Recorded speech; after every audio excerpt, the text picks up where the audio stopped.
Stalin section. The Russian state saved by those who sought the withering away of the state. Overall, the situation created after the February Revolution and the fall of the old regime can be described as follows. Beginning of long quote.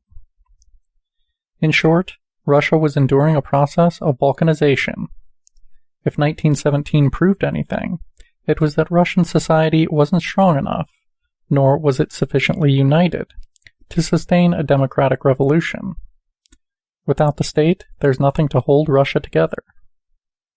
End quote. An irony of history, the state was restored by a party that worked for and desired the final extinction of the state. It requires ruthless energy to restore order to a world that, having been ruined through centuries of isolation and oppression, experiences a new period of anarchy and chaos, which breaks out after the war and the collapse of the old regime. But it would be ideologically superficial to focus on the recourse to terrorist violence by only one of the actors. Let's see how the new authority is challenged. Beginning of long quote. We're dealing with a terrible, vengeful war against the communist regime. Thousands of Bolsheviks were brutally killed, many of them victims of horrible and symbolic torture. Ears, tongues, and eyes ripped out, limbs, heads, and genitals cut off, stomachs emptied and filled with sand, foreheads and chests branded with crosses, people crucified upon trees, burnt alive, drowned in freezing water, buried up to their necks and fed upon by dogs and rats as a spectacle to joyous crowds of peasants. Police stations and courthouses were destroyed. Schools and propaganda centers trashed. Simple banditry played a role as well. Nearly every gang attacked trains. In the Donbass, it is said that in the spring of 1921, these robberies were almost daily. Incursions into town centers and sometimes even remote farms were another regular source for provisions. End of quote.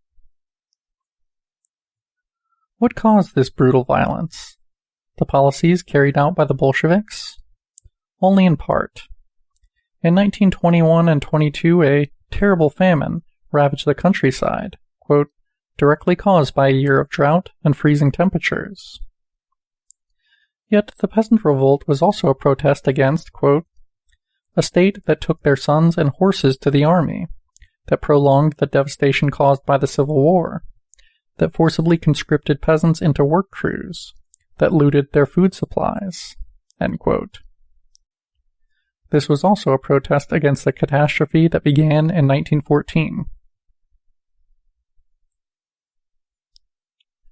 With respect to Bolshevik policies, it's necessary to know how to distinguish between measures that unreasonably struck against the peasantry from those that had a completely different character. Let's consider the collective farms that had already started in 1920, and were often formed by communist militants arriving from the city, driven not just by ideology, but also by the hunger that ravaged the urban centers. Quote, they ate and worked collectively. The women did the difficult field work alongside the men, and in certain cases, nurseries were established to take care of the children. On top of this, there was a total absence of any religious observance. End quote.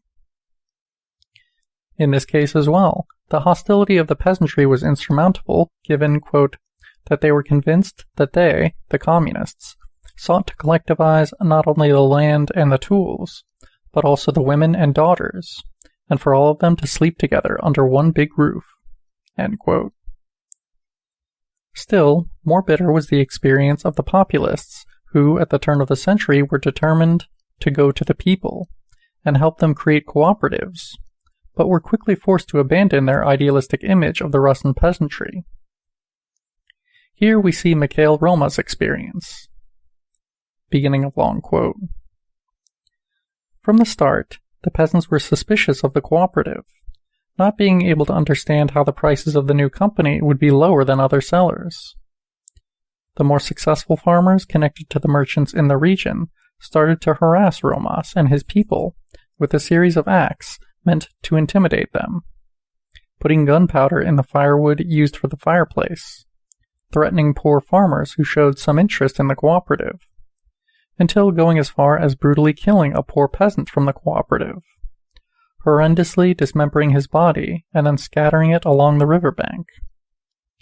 Finally, they set fire to the kerosene deposit, making the cooperative and part of the village go up in flames. End of quote. The naive populists were barely able to escape with their lives. Once again, we see the extent of the violence that is unleashed in a Russia consumed by crisis. This is true as well for the horrific pogroms directed against Jews and Bolsheviks, the first especially, who were suspected of being behind the Bolsheviks, using them as puppets. Let's again turn to the English historian previously quoted. Beginning of long quote. In some areas, in Chernobyl for example, the Jews were gathered in the synagogue that was then set on fire. In other towns, like in Cherkasy, hundreds of girls, not yet 10 years old, were raped, many of whom were later found to have wounds in their vaginas from bayonets and swords.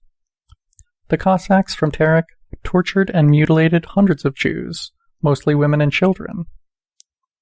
Hundreds of bodies were discarded in the snow, food for the dogs and pigs.